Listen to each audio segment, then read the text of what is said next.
This story is titled, My Parents Want Me to Move Out While I Keep Paying Rent So My Golden Child Brother Can Move In With Them. But I do something better. Keep the house. Hi everyone! Before we dive in, a quick favor. If you enjoy content like this, please hit the subscribe button. It's free, supports the channel, and make sure you never miss out on amazing videos. Alright, let's get started. Hey people. So, I've been sitting on this story for a bit because, honestly, I still can't believe it's my life. But here I am, sharing it because maybe someone out there has been in my shoes, or has advice. Fair warning, it's a bit long, but I need to explain everything for it to make sense. So, I'm the younger sibling in a family where my older brother Chase is the golden child. If you've ever heard the term golden child, just know my brother could be the poster boy for it. Chase has always been the favorite, and my mom doesn't even try to hide it. My mother is the classic case of a parent whose entire life revolves around her son. So, from the time he was born, he could do no wrong. Every accomplishment he had, no matter how small, was treated like it deserved a parade. Meanwhile, I could have won a Nobel Prize, and it'd just be, oh, that's nice, dear. Did you hear Chase got a B+ in math? Growing up, everything revolved around Chase. He always got the best toys, the first pick of whatever, and he never shared. I remember being 5 years old, begging to watch The Little Mermaid, but Chase insisted on Jurassic Park, so guess what we watched? My mom's reasoning? Well, he's older, sweetie. That was pretty much the theme of my childhood. When Chase went off to college, I thought I'd finally get a break. But no, my mom acted like the world was ending. She was inconsolable, constantly saying how much she missed her baby boy and how quiet the house felt without him. I was still there, by the way, but apparently I didn't count. She'd call him multiple times a day, email him, even send him care packages weekly. I don't think I've ever received a care package in my life, but sure, Chase needed one every 7 days. After Chase graduated, he got engaged to his longtime girlfriend, Harper. She's honestly nice, and I've got no beef with her, but that engagement brought out a new level of crazy in my mom. She treated it like it was her own wedding. I'm talking about obsessing over the venue, picking out decorations, and even buying a dress that looked suspiciously bridal. Harper was gracious about the whole thing, but I could tell she wasn't thrilled about my mom trying to steal the spotlight. Chase and Harper settled in Austin after they got married. It's a decent distance from us here in North Carolina, so I thought my mom might finally start focusing on her own life instead of obsessing over Chase. But no. Instead, she started daydreaming about them moving back. My mom has this fantasy of a big, multi-generational household where we all live together under one roof, and she gets to play grandma to a bunch of kids. Never mind the fact that Chase and Harper don't even have kids yet. While all this was happening, I stayed local for college. It made sense financially, and I figured it'd be nice to help my parents out since they were getting older. After I graduated, I landed a pretty decent job in the city and decided to keep living at home. It was convenient. My job was only a 15-minute drive away, and I figured I'd save up some money while helping out around the house. Plus, my parents had mentioned several times that they planned to leave me the house someday. My mom used to say things like, "One day, this place will be yours, and your dad and I will move to Texas to be closer to Chase and Harper's kids." Of course, that was before it became clear there weren't going to be any grandkids anytime soon. For the past few years, I've been covering most of the bills. My parents retired early, and while they have a little bit of savings, it's not enough to cover everything. So I've been the one keeping the lights on, paying for groceries, and making sure everything gets taken care of. It hasn't been easy, but I didn't mind too much. I thought I was doing the right thing by supporting my family. Besides, it's not like Chase was contributing. He rarely even visits. The last time I saw him was Thanksgiving 2 years ago, and even then, he spent most of the time complaining about his life in Texas. Now you'd think my parents would appreciate the fact that I've been holding down the fort all these years. But no. Instead, my mom spends most of her time talking about how much she misses Chase and how she wishes he'd move back home. It's exhausting. Anytime we sit down for dinner, it's, "Do you think Chase and Harper will ever move back? It would be so nice to have them here, don't you think?" She even has this idea that she and Dad could convert one of the spare rooms into a nursery for when they finally have grandkids. Never mind that they don't even have a spare room, because they turned Chase's old bedroom into a home office years ago. Speaking of the home office, let me tell you about that. After Chase moved to Texas, my dad decided to remodel his old room. He turned it into a fully decked out office for my mom, complete with a custom desk and built-in shelves. My mom uses it for all her hobbies, scrapbooking, writing letters, whatever. She loves that room, and for a while it seemed like she was finally moving on from her Chase obsession. But then Thanksgiving happened, and Chase made some offhand comment about how weird it felt not to have his old room anymore. My mom latched onto that and spent the next month trying to convince my dad to turn the office back into a bedroom, just in case Chase ever comes back. But he didn't. Anyway, that brings us to now. Things have been relatively quiet until recently, but something's changed. My mom's been acting weird. She's been dropping hints about big changes coming soon and asking me things like, "Have you ever thought about living on your own?" The other night, she casually mentioned that it might be a good time for me to start looking for my own place and get married. At first, I thought she was just trying to be supportive or something, but now I'm not so sure. However, as the days went on, my mom's hints went from casual to straight up invasive. She kept asking questions like, "Do you ever feel like you're missing out on life?" Or, "Wouldn't it be fun to decorate your own apartment?" I didn't think too much of it at first, but then she started leaving rental listings on the kitchen counter. I'm not joking. There were printouts with circled addresses and notes in her handwriting like, "Great location," and "Close to work." It was weird, but I didn't confront her right away. I guess I didn't want to believe she was actively trying to push me out. But things got clearer when my dad started dropping comments too. Now, my dad is usually the quieter one between my parents. He mostly keeps to himself and avoids family drama. So when he suddenly started saying things like, "You're not a kid anymore. Don't you want your own space?" Or, "You can't live with your parents forever. You have to get married or move out," I knew something was up. For context, I'm 27, so yeah, maybe living with my parents isn't ideal, but I've been doing it for practical reasons. It's not like I'm freeloading. I've been paying for everything. The whole setup worked, because I've been footing the bills while they enjoy early retirement. So, why the sudden push for me to leave? Then, one night, everything clicked. We were having dinner and my mom casually said, "You know, Chase and Harper are thinking about coming back to North Carolina. Wouldn't it be nice to have the whole family together again?" She said it with this huge smile, like it was the best idea in the world. I didn't react much at first because I wanted to see where she was going with it. Sure enough, she kept talking. "It's just that we don't have much room here anymore," she said, glancing at me like I was the problem. "If they moved back, we'd have to make some adjustments. Maybe we could even turn your room into a nursery someday." I sat there, trying to process what I'd just heard. My room? The one I've been paying to keep a roof over? Now it's a future nursery for Chase's imaginary kids? It felt like a slap in the face, but I didn't say anything. My dad chimed in, saying, "It's something to think about. You're doing great at work. You could afford a nice place of your own." I could feel the frustration bubbling up, but I stayed quiet. I wanted to hear their whole plan before I said anything. Over the next few days, they kept dropping more hints. My mom brought up the idea of turning the home office back into a bedroom, just in case. Chase and Harper needed it. She even started talking about how exciting it would be to have a full house again, as if I wasn't already living there. It became clear that this wasn't just some casual daydreaming. They were serious about Chase and Harper moving in. The part that really stung was how little they cared about my role in all this. I've been supporting them for years. I'm the reason the mortgage gets paid, the utilities stay on, and there's food in the fridge. Chase hasn't contributed a dime to this household since he moved to Texas. And now, because he might move back, they're ready to kick me out like I'm a guest who's overstayed their welcome.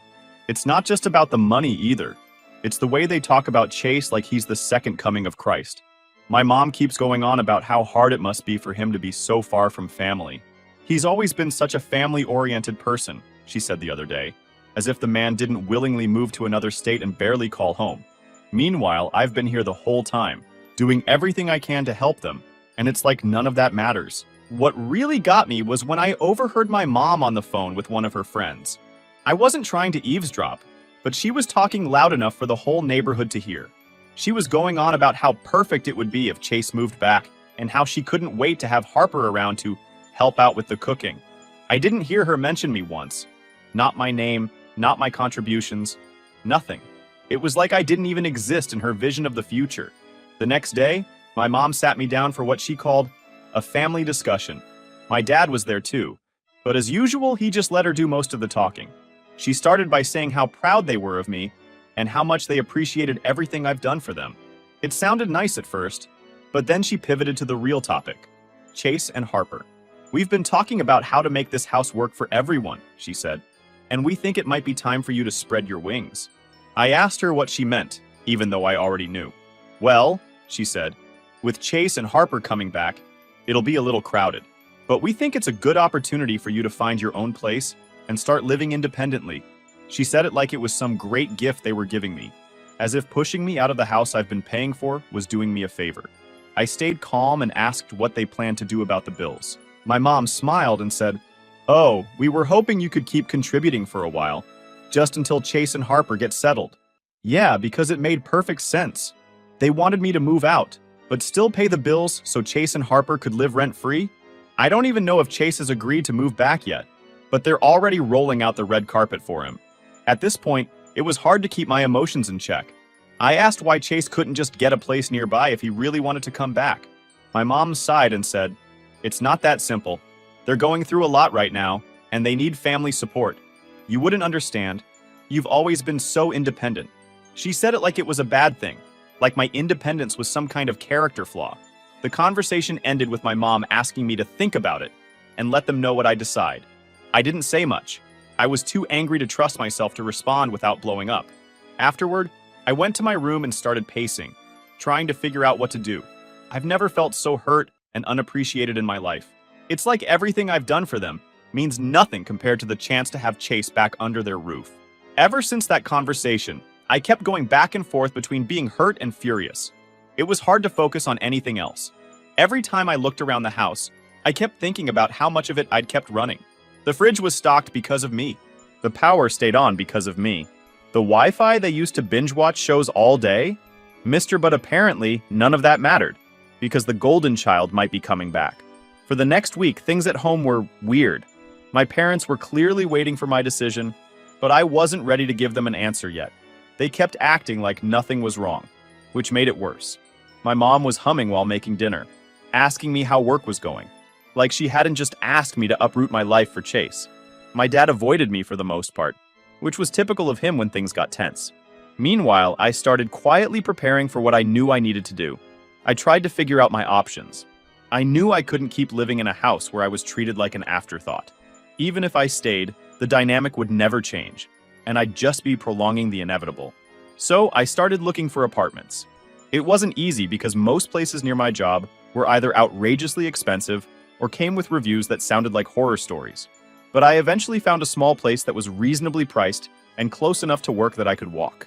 The idea of not having to deal with traffic every morning was almost enough to make me smile. Once I decided to move, I realized how much I had to do before I could leave. First, I needed to make sure I had all my important documents. Birth certificate, social security card, bank information, all of it had to come with me. I wasn't about to give my parents any excuse to hold something over my head later. I also started packing my things little by little. I didn't want to make a big scene, so I worked on it late at night when everyone else was asleep. During this time, I've started seeing someone, and having my own place is priceless. The apartment was fully furnished, so I moved in right away. As I was planning all this, I started noticing things I hadn't paid much attention to before, like how much of the furniture in the house was technically mine. Even the microwave was something I picked up during a Black Friday sale because ours had stopped working. The more I looked around, the more I realized how much I'd contributed to this house, and it just made me angrier. How could they ask me to leave when so much of this place was held together by me? A few days before I planned to move out, I overheard another conversation between my mom and Chase. She was on the phone again, this time gushing about how excited she was for him to come home. She kept saying things like, "Don't worry about anything, sweetie, we'll figure it all out," and "We'll make sure you and Harper have everything you need." It was like she had already decided I was gone, and Chase was moving in, even though I hadn't told her anything yet. That was the final push I needed to get out of there. The night I moved out was emotional, but not in the way you might think. I waited until midnight to start loading my car because I'm dramatic just like that. My parents were asleep, and I wanted to avoid any confrontations. I'd already signed the lease on my new apartment, and the landlord had given me the keys, so there was nothing holding me back. Packing up my car was a surreal experience. I couldn't believe how much stuff I had accumulated over the years. It felt strange to see my life reduced to boxes and bags. Once everything was loaded up, I sat in the driver's seat for a moment and just breathed. I thought I'd feel sad or maybe even guilty, but all I felt was relief. I was finally doing something for myself, and it felt good. Before I pulled out of the driveway, I sent a quick text to my mom. "I've moved out. The bills are your responsibility now. Good luck with that." It wasn't the most graceful exit, but I didn't think they deserved much more than that. The next morning, my phone blew up with calls and messages from my mom. She left several voicemails, each one more frantic than the last. The first one was just her saying, "What's going on? Did you leave? Call me back." By the third voicemail, she was practically yelling, demanding to know where I was and why I hadn't told her I was leaving. I didn't respond. I blocked her, my dad, and Chase on every platform I could think of. I even blocked Harper, just to be safe. I knew they'd try to guilt me into coming back, and I wasn't about to let that happen. I focused on adjusting in my new apartment. It was small but cozy, and it already felt more like home than my parents' house ever did. I spent the first night unpacking and setting up my space. It was a little overwhelming, but it was also exciting. I finally had a place that was entirely mine, where I didn't have to walk on eggshells or deal with constant comparisons to Chase. The next day, I called a few close friends to let them know what had happened. They were all supportive and said they couldn't believe how my parents had treated me. One friend even offered to help me decorate my new place, which was a nice gesture. It felt good to know I had people in my corner. But just as I was starting to settle into my new life, I got a call that threw me off balance. It was from a neighbor back at my parents' house. She wanted to check on me because she'd overheard a big fight between Chase and Harper the day before. Apparently, Chase and Harper had already arrived at my parents' place, and things weren't going smoothly. After hearing about the fight from the neighbor, I felt a weird mix of relief and dread. Part of me thought, good, let them deal with their own chaos now. But another part of me couldn't stop wondering what was actually going on back there. I tried to push it out of my mind and focus on settling into my new life. But of course, my family wasn't about to let me go that easily. A few days later, my Aunt Clara called me out of nowhere. She's my mom's cousin, but we all just call her Aunt Clara. She's one of those people who knows everyone's business and has no problem getting involved, even when no one asks her to. Honestly, I'd been avoiding her since I moved out because I knew she'd side with my parents. Sure enough, as soon as I picked up, she launched into a lecture. Here's what I just found out from a 2-hour phone call that nearly blew out my right eardrum. Your mother is heartbroken, you know, she said, skipping any sort of greeting.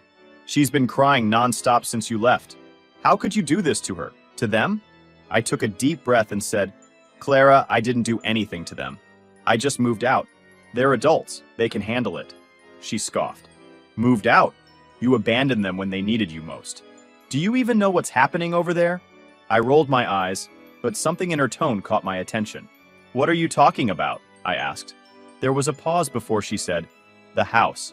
They're behind on the mortgage. Your parents are on the verge of losing it. Now, this was news to me. What mortgage? I asked, confused. They paid off the house years ago. That's what you think, Clara said, clearly enjoying the drama. They took out a second mortgage a couple of years ago. Apparently, it was to help Chase and Harper. I can't believe you didn't know. My stomach dropped. I didn't say anything at first because I was too busy trying to process what I'd just heard. A second mortgage? For Chase and Harper? And I'd been unknowingly paying it off this whole time? Completely oblivious? Clara kept talking, but I barely heard her. Something about how I needed to come back and fix this mess because family sticks together. I hung up on her mid-sentence, which is probably the rudest thing I've ever done, but I didn't care. I needed answers, and I wasn't going to get them from her. The next day, I went to the bank. I wanted to confirm what Clara had said because part of me hoped she was just exaggerating. But nope, she wasn't. The bank teller confirmed that there was, indeed, a second mortgage on the house. It had been taken out 2 years ago, and the payments were being automatically withdrawn from the account I'd been depositing money into every month. All this time, I thought I was just covering utilities and helping out with groceries. Turns out, I was also paying for a mortgage I didn't even know existed. The rage I felt in that moment was indescribable. It wasn't just that they'd lied to me, it was the fact that they'd taken advantage of me for years without a second thought. I'd been working hard, budgeting carefully, and skipping out on luxuries so I could support them.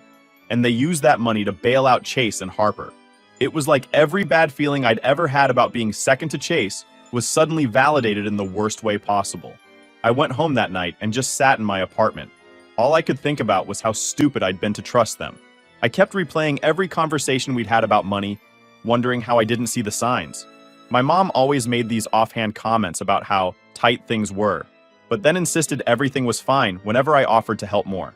Now I knew why, because they didn't want me asking too many questions.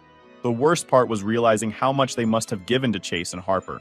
My parents aren't exactly known for being financially savvy, so I wouldn't be surprised if they gave Chase the bulk of the loan in one big chunk instead of spreading it out. And knowing Chase, he probably blew through it without a second thought. I debated confronting my parents about it, but I wasn't sure I could handle the conversation without losing my temper. Plus, I didn't want to give them the satisfaction of thinking I was coming back to help. They made this mess, and they have to clean it up on their own. Still, I couldn't help but feel hurt. It's one thing to play favorites.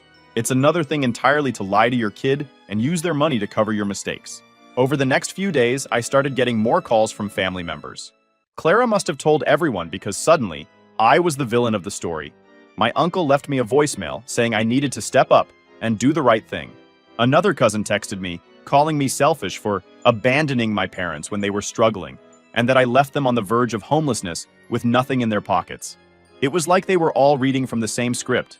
What none of them seemed to understand was that this wasn't just about money. It was about years of being treated like I didn't matter. It was about always being expected to sacrifice for Chase while he got a free pass. And now, they wanted me to come back and fix everything because they couldn't admit they'd screwed up. No thanks. Still, part of me couldn't stop thinking about what Clara had said about the house being in jeopardy. As much as I wanted to let them deal with the fallout on their own, I couldn't help but wonder what would happen if they actually lost the house. Would they come crawling back to me, begging for help? Would Chase step up for once in his life? Or would they all just blame me for not swooping in to save the day? I don't have answers now, but I know one thing for sure. I am not going to be their safety net anymore. They'd burned that bridge the moment they decided Chase's comfort was more important than my trust. I'll keep you guys posted. Update 1. Hey guys, I came back with an update for you. So, here's where things stand now. A lot has happened since I found out about the second mortgage and decided to let my parents and Chase figure things out on their own. I thought I was done with them, but of course, nothing is ever that simple with my family. After weeks of silence from my parents, I got an unexpected letter from the bank. Yep, the same bank that confirmed the second mortgage. It was a notice about missed payments on the house. Apparently, my parents had been late on their payments for months, and now foreclosure was looming.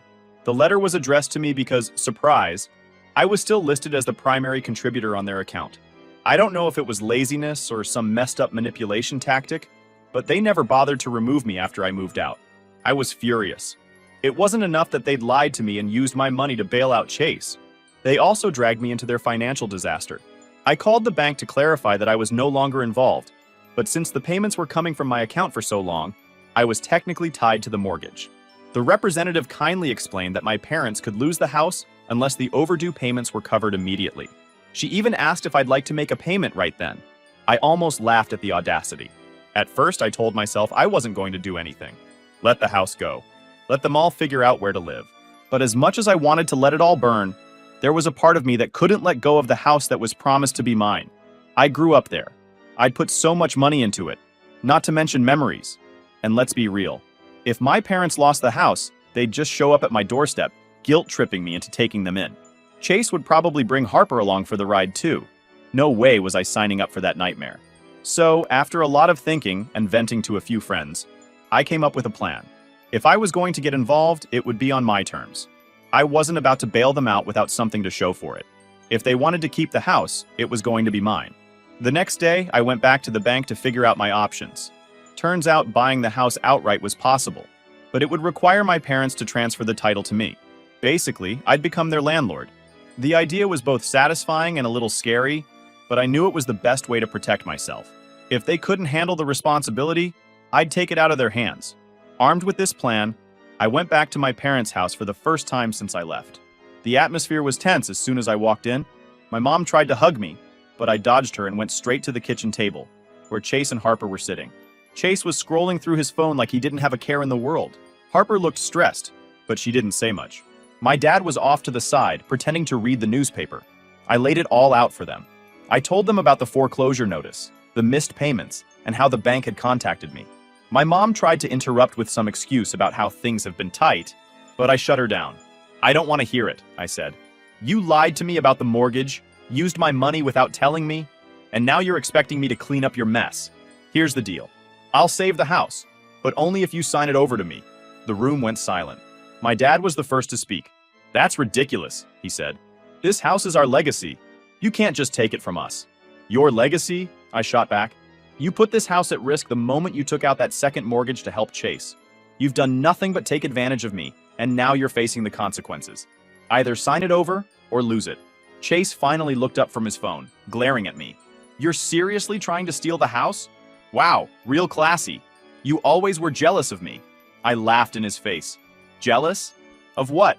Your freeloading lifestyle? Please, I'm offering a solution to a problem you helped create. If you don't like it, feel free to pack your bags and find somewhere else to live. Harper looked like she wanted to say something, but held back. I couldn't blame her. It was clear she was stuck in the middle of all this chaos. My mom started crying, of course, but I didn't let it sway me. I'd seen this act too many times to fall for it again. It's your choice, I said, standing up. Sign the house over or let the bank take it. I don't care which. I gave them a week to decide. During that time, I kept getting calls from my mom begging me to reconsider. She tried every tactic, guilt, anger, manipulation, but I didn't budge. I told her the same thing every time. I'll take care of the house if it's mine. Otherwise, I'm out. Eventually, they caved. My dad called me a few days later, saying they were ready to sign the paperwork. I think the reality of losing the house finally hit them. They didn't want to move, and they definitely didn't want to rely on Aunt Clara or anyone else for help. Chase wasn't happy about it, but there wasn't much he could do. Harper, surprisingly, seemed relieved. I think she saw this as a chance to escape the chaos, even if she didn't say it outright. Once the paperwork was finalized, the house was officially mine. I made it clear that my parents could stay as long as they followed my rules. They had to keep up with their share of the bills, and Chase would have to start paying rent if he wanted to stay. No exceptions. Chase, of course, threw a tantrum. He called me every name in the book, accusing me of being selfish and ruining the family. I just shrugged it off. I'd spent enough of my life trying to please them, and I wasn't going to waste any more energy on his whining. As for my parents, they seemed to accept the new arrangement, but things were definitely strained between us. My mom barely spoke to me unless it was absolutely necessary, and my dad kept his distance. I could tell they resented me for taking control, but I didn't care. For the first time, I felt like I had the upper hand. The fallout wasn't pretty, but I didn't regret my decision. I'd spent years being taken for granted, and it was time for me to take back what I deserved. The house was mine now, and I wasn't going to let anyone take that away from me. I'll post a final update once I see how things will go. Final update. Hey everyone. It's been a while since I last updated, and things have changed a lot. I wanted to wrap up everything for those who followed this mess. So here's where things stand. After I officially took over the house, things got tense, as expected. Chase was furious. He called me names, accused me of being greedy, and even tried to guilt trip our parents into siding with him. None of it worked. They knew the alternative was losing the house entirely, and I think they realized how serious I was about not letting them steamroll me anymore. Chase refused to pay rent. He said it was disrespectful for me to charge him anything, and acted like it was beneath him to contribute. So I gave him a deadline. Pay up or get out. He didn't believe I'd follow through, but the day after his rent was due, I filed for eviction. He threw a fit and packed up to leave, dragging Harper with him. Harper, though, didn't stick around with Chase for long.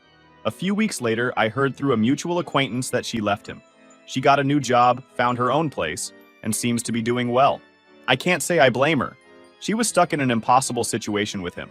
Good for her for getting out. As for my parents, they've stayed in the house under my conditions. They handle their share of the bills now, though there's still some resentment between us. I think my mom's dream of having Chase and Harper close by is officially dead, and she doesn't quite know how to handle it. My dad, to his credit, has kept things civil. We're not exactly close, but at least we're not at each other's throats. Honestly, things are calmer now. The house is quiet, and I'm finally starting to feel like I have control over my life again. It's not perfect.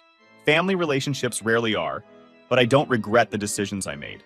For the first time in a long time, I feel like I'm not just a supporting character in someone else's story.